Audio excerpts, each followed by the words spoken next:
Hello, everyone. Welcome to BMKGENE webinar today. And I'll just briefly introduce myself. My name is Lynn, and I'm Senior Product Manager in BMKGENE.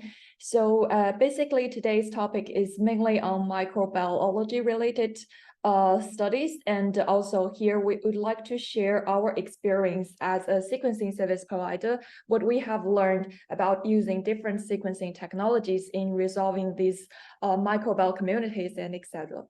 So before I go into the main topic, I would like to spend some time to give a brief introduction on BMKGENE, just in case some of you that is not so familiar with us.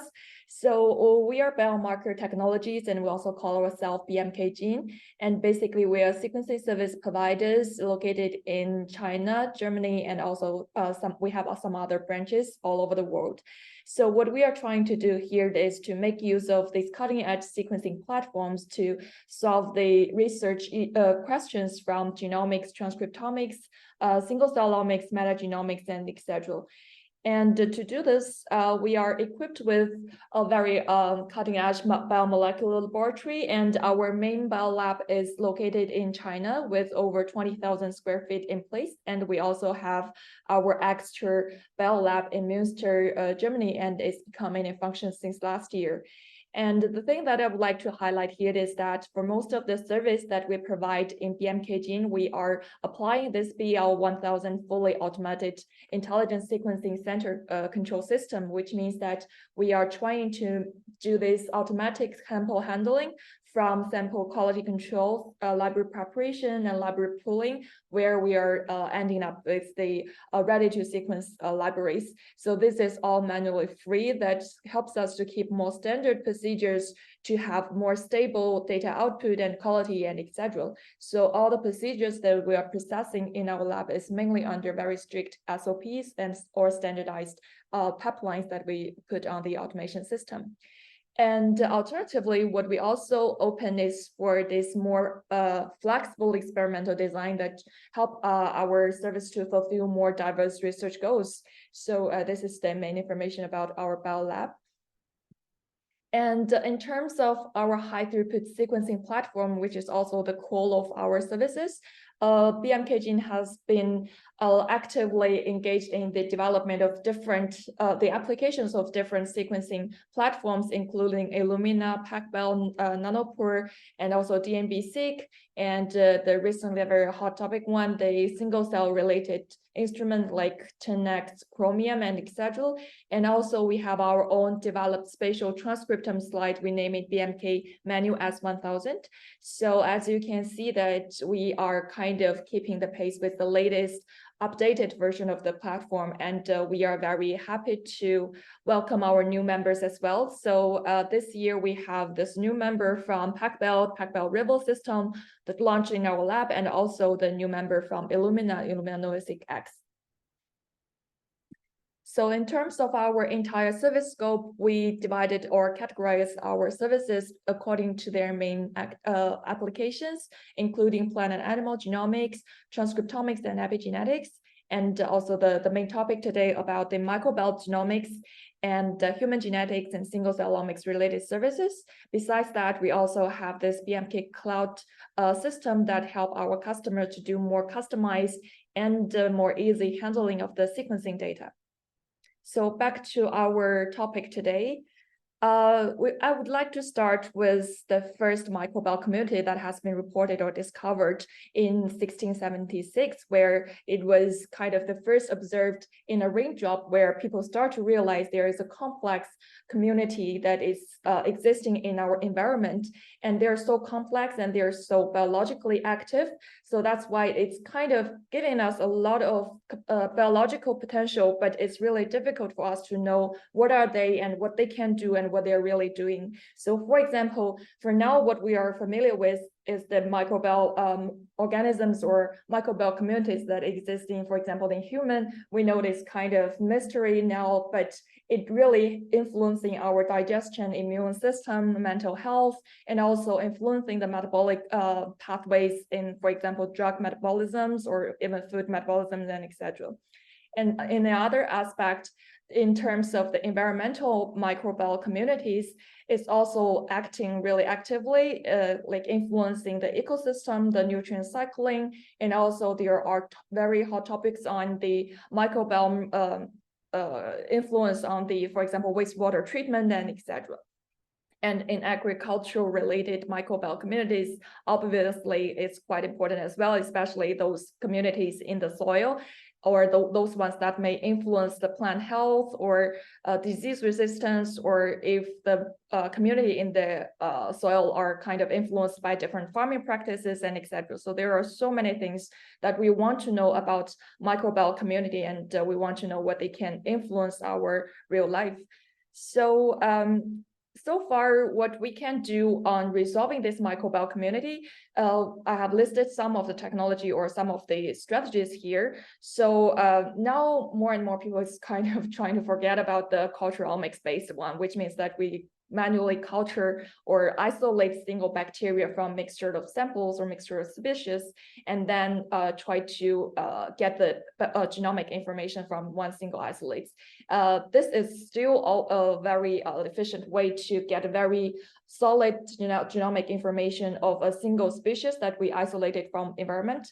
But if we go back into, I want to know the entire community, what are they in the community and what they can do, then we probably need to take the advantage of the sequencing technologies, the high throughput data that we can generate on DNA or RNA level. So here, the first thing is that what we can do to know who they are in the community is the amplicon sequencing, or we call it metabarcoding, which means that we take one barcoding DNA or marker gene DNA to show that what exists in a mixture of species, and it mainly tells us the structure or the component within a sample, or we call it taxonomy information. We want to know who are they, and to go one step further, we want to know what they can do. Then it goes to the entire DNA content level, which we can resolve or answer that question by using shotgun metagenomics. So basically, besides the taxonomy information, what else we can get from metagenomics is including the genes, the functional genes, and then from the genes, we know the pathways, the biological functions, if it's kind of influencing some resistance information, or we can even isolate isolate a single bacteria genome from the entire DNA sequence. And a next level is to know their metabolic activity. So what they are really doing in that specific condition, what we can do is to do metatranscriptomics to extract total RNAs from a mixture of samples, or metabolomics to see the metabolites that are generated within that environment. So today, I will be mainly focusing on the DNA level study in resolving the microbial communities, which is amplicon sequencing and shotgun metagenomics. So the first one, amplicon sequencing or metabarcoding, as the name indicates, we know that we need a fingerprint DNA or barcode DNA to give an ID for a species within a mixture. So the most widely known fingerprint DNA or marker genes that we know so far is the 16S rDNA in bacteria, or 16S rDNA in eukaryotes, or ITS in fungi. So these DNAs share a very common feature, which is it's kind of universal in all the species. Like every single species has this gene in their genome. And another thing is that they are kind of slightly different in some part of the gene, that we can make use of that information, or we can identify those subtle variations between species to know who they are. So for example, for these molecules, they have these highly conserved regions where we can make use of them to do PCR primer design to enrich them out. And then they also have this hyperviable regions from V1 to V9, for example, in 16S, that these regions are the information that we can capture by sequencing and then align them back to database to know the exact taxonomy annotation. So BMKGENE is always trying to provide this end-to-end service, or we call it one-stop service from sample extraction or DNA isolation all the way to data interpretation. But our service is also very flexible, where if you have your own DNA, isolated DNA, or if you have your library ready, like you can jump in this workflow any part you want. So today I'm trying to use our standard pipeline as an example to show you how different technology can help in answering these questions. So first, the NGS-based amplicon sequencing, and not only amplicon sequencing, but all the sequencing technologies or sequencing experiment, the first step is always sample collection and DNA isolation. So if we are talking about the performance of an experiment or a project, this is the main thing that we need to consider at the first stage, because no matter what, like how fancy the technology is, we will need a very good starting material to make sure our data is reliable enough. So for the sample collection part, there are several, I would say, keywords that I would like to emphasize here. The first one is that thinking of we are working on microbiome related studies. We are expecting the samples to be handled under sterile conditions to avoid any extra contamination, and to have a better result that can answering our scientific questions. The sampling needs to be timely and representative. And for handling DNA or RNA molecules, it's always good if we can keep the whole process under low temperature. So here I just gave some examples of handling different types of samples, for example, guts. It's really important for us to targeting the right area and try to avoid a lot of host tissues. Otherwise, like most of the data can go to the host information instead of the microbiome information. And for swabs, the main thing is that we need to get enough DNA to be processed into downstream processes. So multiple collections per swab, and we are recommending, for example, 3 to 6 swabs per sample. And for other like environmental samples, soil and waters, it's really important for us to discard any unwanted impurities first, and then to collect microorganisms in different ways, like either go through membranes or we pass some big pieces into like smaller sieves. So we have our sample handling kind of guidance or recommendations as a PDF file. So if you want to have more detailed information, or if you have your specific sample type you want to know how to handle it, then you can always leave a message on our website, and our TS team will be very happy to help. And once we are having like very good samples that timely and representatively, the next thing we need to do is to do DNA isolation, which is also very crucial. So thinking of we are trying to resolve the microbiome community. So in this step, what we are expecting is that every single species, they are kind of breaking during the isolation step and release their DNA into the solution, so that we are not taking part of the species like in bias. So now for most of the sample types, we are recommending to use CTAP-based lysis buffer, which we in our lab, like once we are testing, this CTAP method is one of the most efficient buffer that for us to lyse most of the membranes from species of fungi and etc., even plants. And if you would like to use some commercially available kits, that's also good as well, because they are so standard and easy to handle. And we also have different recommendations of like extraction kit according to different sample types as well. So again, if you want more detailed information for your sample specifically, just feel free to leave us a message on our website. And here, according to our pipeline or according to our experience, these numbers are the ones that we are recommending to starting DNA materials. For example, the total amount we're expecting to be larger than 300 nanograms with 1 nanogram per microliter of the concentration. And for purities, it's not so important in this case for amplicon sequencing, because we are passing through PCRs and etc. So it will help us clean up our samples a bit as well.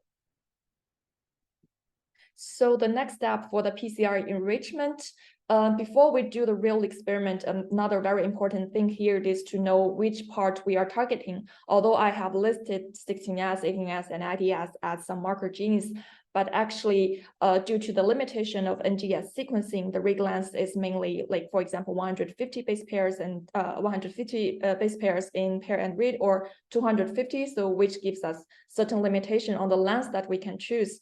So basically, we are recommending a target smaller or shorter than 480 base pairs for NGS sequencing platforms.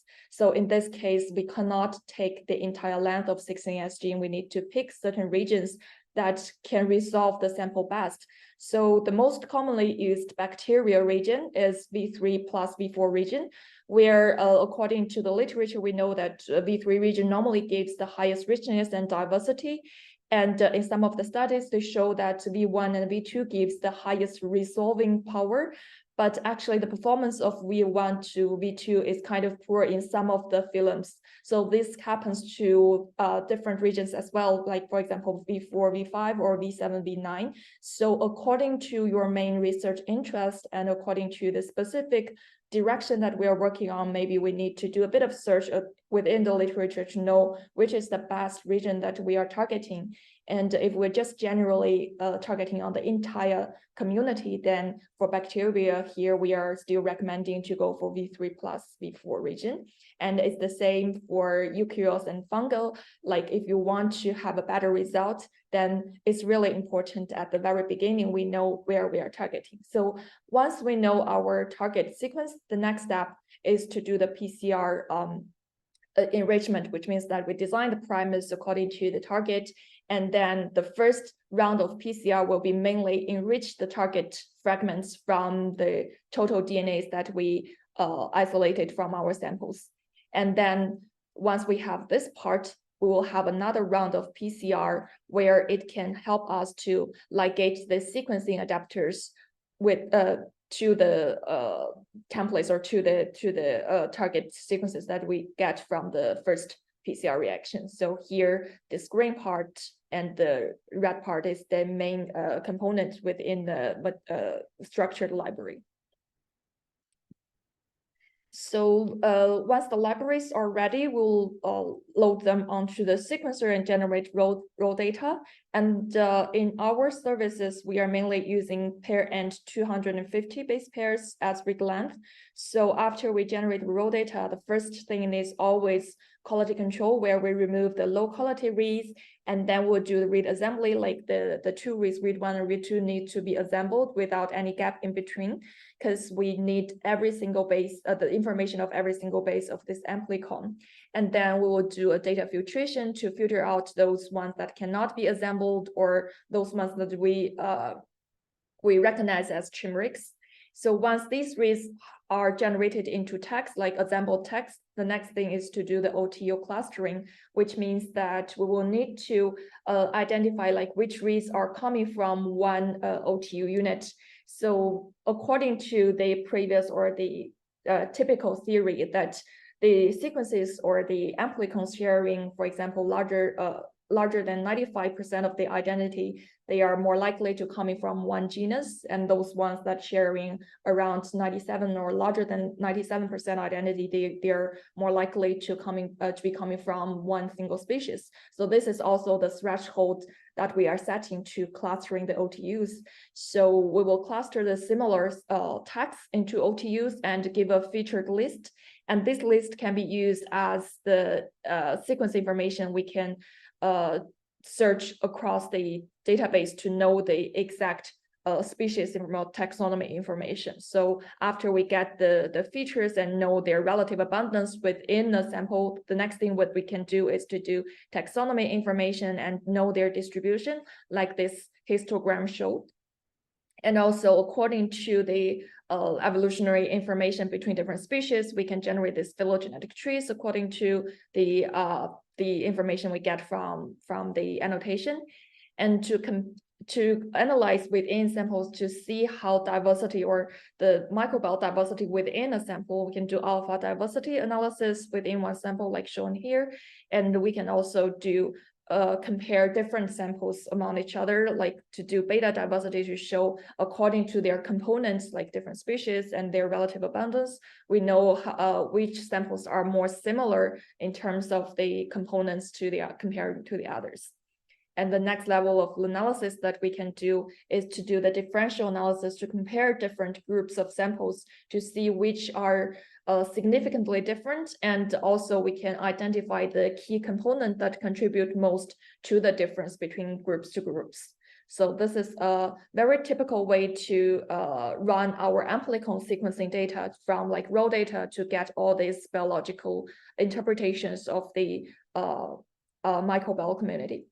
And to get this information right, as I mentioned, this target selection part is really important because this is the basic of getting the taxonomy information.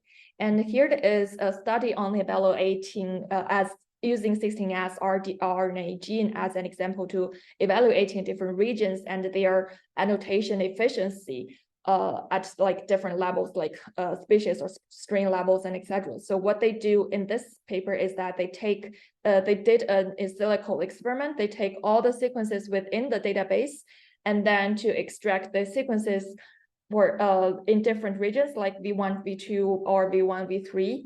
And they use this sequence to annotate back to the species using their pipeline. And you can see in this figure, for different regions, the annotation rate is different. For example, the red color indicates the percentage that of the unclassified sequences. And you can see for V4, it's pretty red. And for the others, they're slightly okay. And you can see for some of the regions, they are specifically not very good in some of the branches. But here you can see V1 and V9, obviously it's the best option that we can have, like it's completely white. That means that almost most of the tags or the sequences has been assigned to a specific strain or species according to the full length sequence. So if we can do that, if we can get the full length sequence from V1 to V9, then that will bring our Amplicon sequencing into another stage. And the good news is that we can do that with the new sequencing platforms. We also call it third generation sequencing or long read sequencing platforms. And one of the platform that's like mainly been used here is PacBio sequencing. And here I'd like to briefly introduce the sequencing principle of this technology. So this is also a sequencing by synthesis in principle, but the main different thing is that they don't really need to incorporate PCR reactions during the sequencing steps. So basically on their sequencing flow cell, they have like millions of these small wells anchored on their flow cell. We call it ZMWs or zero mode waveguide. So each single well will only contain one molecule or one library molecule. And at the bottom of this ZMW, they have this polymerase anchored at the bottom, where when they try to synthesize another strand of the template, they will release the fluorescent signals. And because they are only eliminating this bottom part, so they can capture the fluorescent signal more specifically or like more clearly. They don't really need to amplify it to a cluster to get the signal. They can get the signal for single molecule. So that's why they also call it single molecule real-time sequencing. So with this technology, what they are able to do is to get the read length of this one molecule as long as 50 to even like 100 kilobases. And they are introducing a new sequencing mode called circular consensus sequencing, CCS. So what they are trying to do is that for one template, they don't really need to really get like 50 kilobases in length. Actually, the library insert length is normally 15 to 20 kilobases. So what they can do is they can continuously or repeatedly read this library again and again, read this template again and again, and you can see after self-correction between or across different repeats, they can finally generate a highly accurate read. We also call it hi-fi reads. So this read, what this read can provide is first a much longer read length, and also it kept the single base accuracy really high. And this is like these two features of the sequencing provides us the best base of using that in Amplicon sequencing. So this is one of the applications that we developed for this sequencer as well. We call it full length Amplicon sequencing or 16S sequencing. So first, again, for the DNA, the input materials, since we are targeting on much longer targets, so we are calling for a higher quality of DNA input. So here we are recommending to have at least 1 microgram DNA isolated and with a relatively higher concentration. And the purity is kind of okay for this case as well. So with this longer sequencing read, the target length here we are having can be extended to like around KB level, like from 1 to 5 KB. They are all fine for this type of technology. So in this case, we are able to target on full-length 16S, full-length 18S, and also full-length ITS, which they are kind of ranging between hundreds of BPs to like 2 kilobases in length. And another thing we are trying to do here to reduce the cost of this sequencing here is to tandemly link different amplicons within one molecule so that we are not really wasting the sequencing. So if for example, if the insert is only one molecule here, then it will like repeat it for 50 times, which is kind of a waste for us. And with this library preparation protocol, we are able to tandemly link different PCR product together into one, and we are keeping the length at the same time and also the accurate, like relatively good accuracy. And we can put that directly onto the sequencer. So this is what we get from full-length amplicon sequencing. So the first is always like, since amplicon sequencing is really relying on single base accuracy for us to discover any subtle nucleotide differences. So we are testing like for different passes, we can keep very high level single base accuracy. For example, after 10 passes, it can reach Q30, like a 99%, 99.9% of the accuracy. And in terms of the taxonomy annotation performance, we are comparing samples from the same samples processing into with different platforms like 16S V3 plus V4 versus full-length 16S, and we can see the difference here. Like from phylum class or the family level, like both platforms, they are doing really good, and at the genus level, they start to and from the genus level, this the V3 plus V4, the annotation rate of this has started to drop. And on species level, we can see they can hardly accurately annotate most of the species at the with the V3 plus V4 region. But again, with full-length amplicon sequencing, you can see at genus level, we can still get an average of 95%. And on species level, it's an average of 60% of the annotation rate. And we also comparing the improvement of this or the performance of the PacBio sequencing on different sample types as well. For example, here I presented the data on the physis gut and also others. You can see for most of the sample types, PacBio can increase the species level annotation rate to like at least 6 to 10 folders here. And for amplicon sequencing, it's really difficult for us to directly transfer what we used to have, like 16S V3 plus V4 tag number into CCS tags. So we did a saturation test on different sample types as well. For more complex samples, we can see like over 5,000 CCS tags.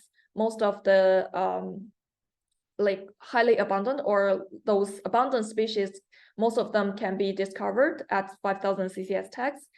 And at 10,000 CCS tags, most of the sample types, they start to get saturation. And at 20,000 CCS tags, like most of the sample types, they are getting like fully saturated. So for now, mainly we are recommending to start from 10,000 CCS tags, or if we know that our samples are highly complicated or we want to dig into more low abundant species, then we are recommending to go for 20 or even 30,000 CCS tags. So the amplicon sequencing, as I mentioned, they are giving us the taxonomy information. And now we are moving to a step further to know the entire DNA information with metagenomic sequencing. And here, I would like to just briefly mention two terminologies here, the microbiota and the microbiome. I've been corrected for this for several times. And here, one of my friends who is a journal editor of 3 different microbiome journals, she just said like over 80% of the manuscript that she received they kind of use the wrong terminology here for these two definitions, like microbiota and microbiome. So basically, she said the microbiota mainly contains taxonomy information, which we can get from amplicon sequencing. And actually, microbiome means that we need to include more information in this term, which means that not only the taxonomy information, but also the gene information, the genome information, and etc. So for metagenomic sequencing here, we are talking about microbiome. And the main difference here is that instead of enriching a specific fingerprint DNA, we are putting the entire DNA content that we can isolate from the sample to library preparation and sequencing. So this gives us the potential to know not only the taxonomy, but also the genes functions, to profile the functional genes in the community, and to predict their metabolism networks, and identify the signature marker genes that contribute most to different materials. And also, since we are sequencing all the DNAs here, although they're in pieces, but we have a good chance to isolate single bacteria genome from mixed DNA fragments, where it is very good for us to study, especially those species that cannot be cultured from a mixture. So the library preparation for metagenome sequencing is quite straightforward, because we don't need to do any extra steps here. We just need to isolate DNA and do fragmentation and a standard library preparation and amplification and etc. So here, according to our experience, we are recommending to have at least 100 nanogram DNA as starting material. I put 30 nanogram here in red because this is kind of something we can still work on in our lab. We can use 30 nanogram as starting material. But if your sample, you know that your samples may be contaminated with some host DNAs, then we are still recommending to go for a relatively higher amount as starting materials instead of only 30. So this is mainly for those we know it's from environmental samples, and it's really difficult to get enough DNA from one sample. Then just for you to know, we can start from 30 nanogram. And the sequencing platform here we are talking about is mainly Illumina NovaSeq or DNB-seq, which provides similar quality of data. The read length is 150 base pairs with pair-end sequencing. And the data output, again, according to the complexity of your samples, it can ranges between 6 to 20 gigabase, depending on the materials and also depending on the expectation of the data, what you want to do from the raw data. And again, like from metagenome data, what we can do is two directions. First is the diversity study. So this diversity can be not only on taxonomy level, like species level, to know how different they are in terms of species, since we know the gene information from the metagenome assembly and gene prediction and generate this gene set. This diversity analysis can also be done on gene level to know their differential different genes between different samples. And further analysis can be done on the correlation between the environmental factors. For example, if we include pH values or if we include some treatment like time slot and etc., this can all be correlated with current metagenome data. Another direction of metagenome sequencing analysis is on binning, which is mainly aiming at isolate bacterial genomes from a mixture of DNA fragments. So here, mainly what we are trying to do is first, again, to assemble the sequence from sequencing rate around 150 base pairs into longer contigs. And according to the quality of the data and according to the complexity of the sample, the contig number the contig length can be, I'm being optimistic here, it can be like 1 kilobases to 20 kilobases, depending on the samples. And from here, once we have contigs, the next thing is that we need to bin these cluster contigs into different small bins to regard each bin as the DNAs that resources from the same species or at least similar species. So normally after binning, we may result in like 1 to 6,000 contigs, again, according to the sample type and the quality of data as well. And from here, within one bin, what we can do is to do more like genomic element prediction to predict the coding genes from the bins, or for example, the repetitive elements or isolate single bacteria genome according to the databases. But you can see there is a long term from sequencing read, which is 150 base pairs, to single bacteria genome, which is which can be like tens of kilobases or megabases level. So again, since we have this long read sequencing platforms, can we improve this a little bit more? And actually the answer is yes. And here in our company, we are providing this nanopore-based metagenomic solution to for the studies that really aiming at isolate single bacteria genomes from a mixture of samples. So I would like to first briefly go through the sequencing principles of this platform. So the library structure is quite straightforward. They have this insert DNA, and on both ends they have this Y-shaped adapter. And on the adapter, you can see this one. This is a motor protein where it can guide this DNA molecule to the nanopore. This is also their name. So basically, this nanopore is anchored onto a membrane where there is an electric field applied on top. So once the motor protein brings the library to the nanopore, and they can detwist the DNA molecule into a single strand and pass through the nanopore. So once different nucleotides pass through this nanopore with this electric field applied on top, they will generate different electric current, which can be recorded as a signal and then translate into bases, the ATCGs that we are familiar with. And for this platform, mainly, especially for metagenome sequencing, the main limitation of the read length is actually the DNA that we can isolate from the material. So for the platform itself, in theory, the read length can be tens or even 100 kilobase pairs.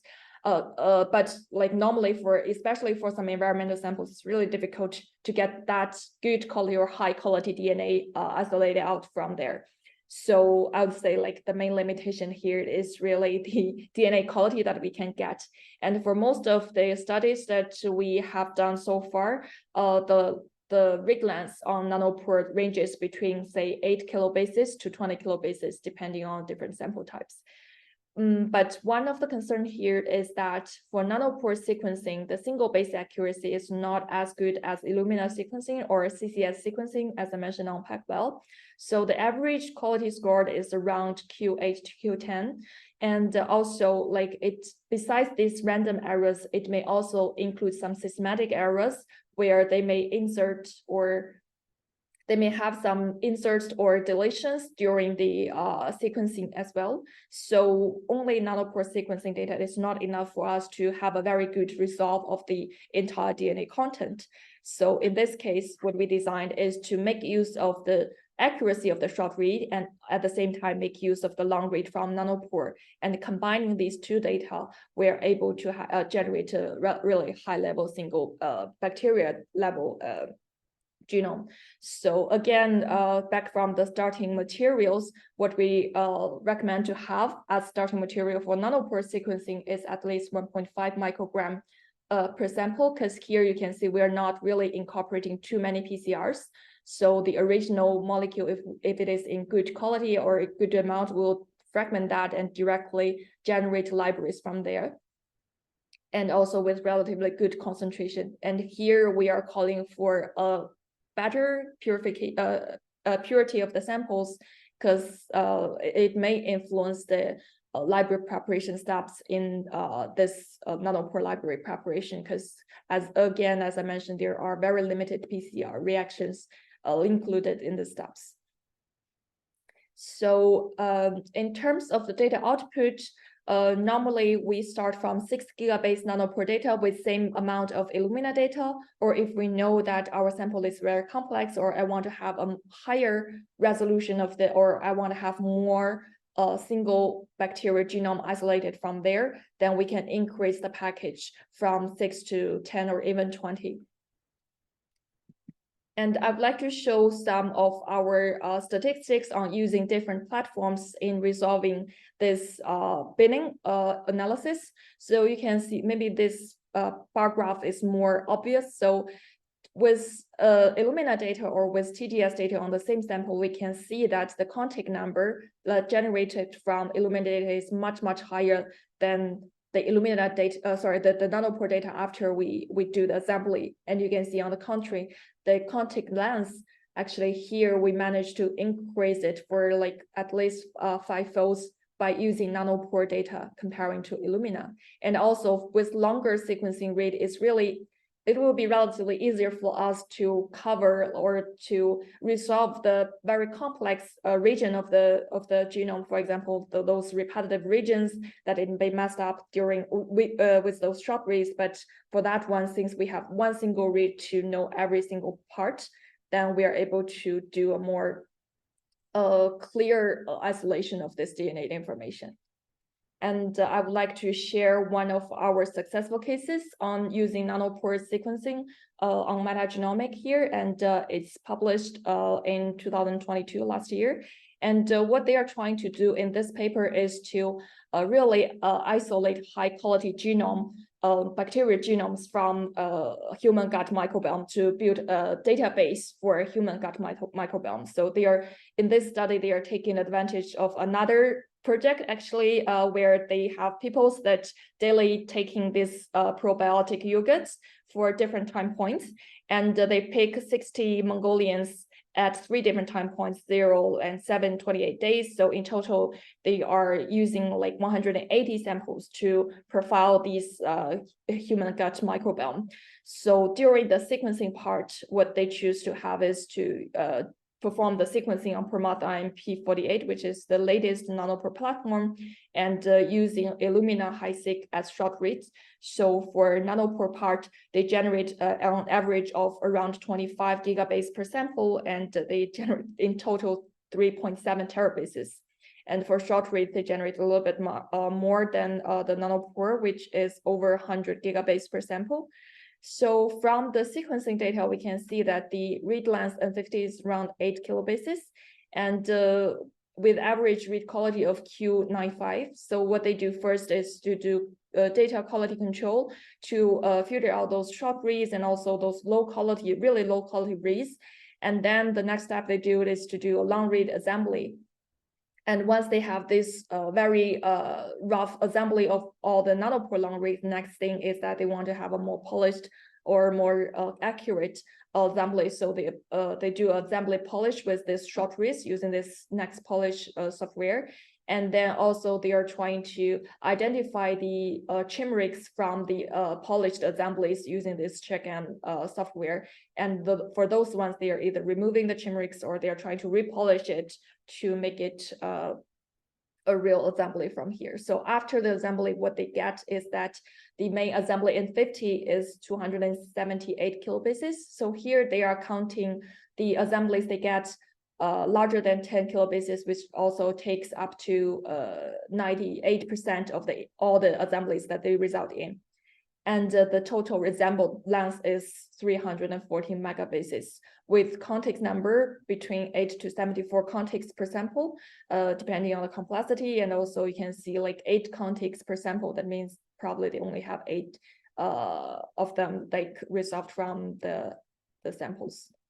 So finally, what they result in is a lot of high quality circularized metagenome from a mixture of data. So a total of 802 circularized genome has been assembled, and they did a non-redundant analysis across different samples, and finally result in 134 circularized genome at species level. So you can see here it listed all the species level genome that they generated, and you can see the black bar here gives the information of how many small circularized genomes that falls in this specific species.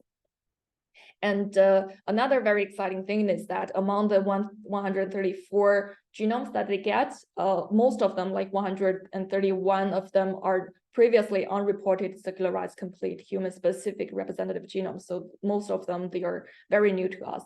And they are constructing a new database. They name it in the Mongolia Gut Genome Database because most of the information are from Mongolian people. And it contains like these 802 circularized metagenome, and also they include another around 6,000 high quality metagenome as well in this database. So this really gave me us a very good resource for further human like microbial function studies. So basically, this is all the information I would like to share with you today on metagenome. And to further another information I want to share here is the microbial genomic solutions that we can provide in BMKGENE. So besides metabarcoding and metagenomics that I just introduced, we also do like sequencing on single species like microbial genome, whole genome resequencing, or assemble of bacterial genome or fungal genome in different levels using different platforms. And also we can provide solutions on resolving the transcription level information, for example, fungal mRNA sequencing and prokaryotic RNA sequencing and metatranscriptomics. So that's all I would like to share today. And thank you so much again for joining our webinar. And if you have any questions, you can leave a message in the chatting box.